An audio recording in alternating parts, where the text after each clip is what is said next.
आसक्ति को जानकर ही आसक्ति को काबू कर सकते हैं। हम जिस चीज़ को सही से जान लेते हैं तो उस चीज़ को हम काबू कर सकते हैं। जो चीज़ जैसी है उसे वैसा ही जानना चाहिए, उसमें भाव नहीं डालना चाहिए। भावनाओं और आसक्ति से उन चीज़ों में भ्रम हो जाता है। जैसे हम जिसे इंसान समझते हैं वह चमड़े का पुतला ही है। हम जिसे टेबल समझते हैं वह लकड़ी ही है। हमारा जिसके प्रति जैसा आकर्षण होता है वही हमारी आसक्ति है। उस चीज़ के प्रति अलग अलग कल्पनाएं हमारे अंदर से उत्पन्न होती है।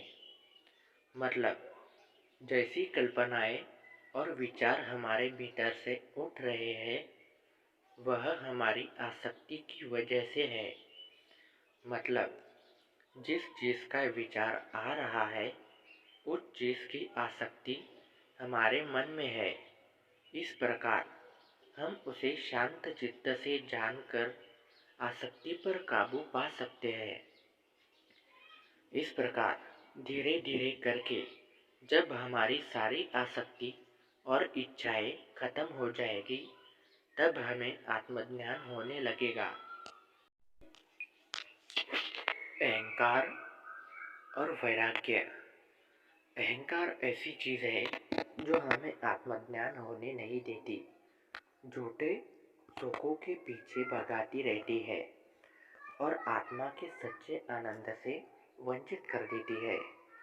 ये अहंकार मोह माया में फंसाकर आत्मा को भुला देता है। आत्मा तो सबका साक्षी है, सबका मालिक है। जब तक आत्मा शरीर में है तब तक यह है, जीवित है। यह शरीर में नहीं है तब तो कुछ भी नहीं है। आत्मा ज्ञान का भंडार है, अनंत शक्तियों का धाम है। इसलिए खोटे मान वाले अहंकार को डंडे खिलाओ, मजदूरी कराओ, इसे गुलाम बनाओ, तभी ये कम होगा। वरना तो अहंकार ही मालिक बनकर हमें सताता है।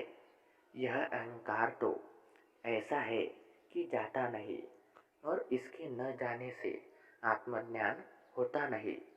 मतलब जब तक अहंकार है आत्मज्ञान हो नहीं सकता। यह अहंकार अच्छा खाने को चाहता है, अच्छा पहनने को चाहता है, लोग उसकी तारीफ करें ऐसा चाहता है। इसका मतलब चाहना ही अहंकार का धर्म है और वो अपना धर्म बड़ी ताकत से निभाता है। इसलिए जब तक चाह है तब तक आत्मज्ञान की तरफ हम नहीं जा सकते।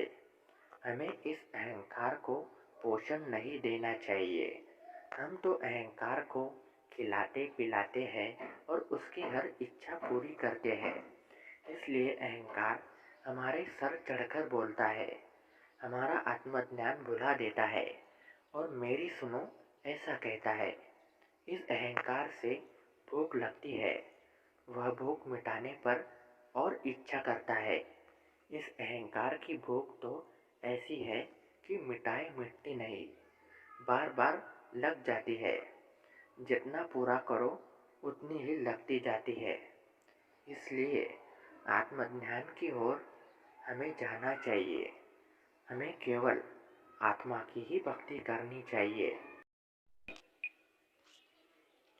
वैराग्य।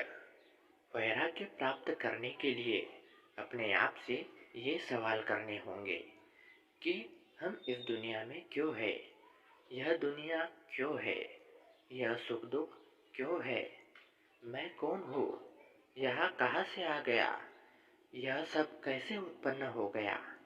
ऐसा सोचकर इस संसार की तरफ आश्चर्य से संदेह करें। यहाँ के सारे सुख क्षणभंगुर है। कुछ पल के लिए सुख लगते तो है पर फिर वही सुख दुख में बदल जाते हैं और हम इन झूठे सुखों के पीछे भागकर समय गवा देते हैं।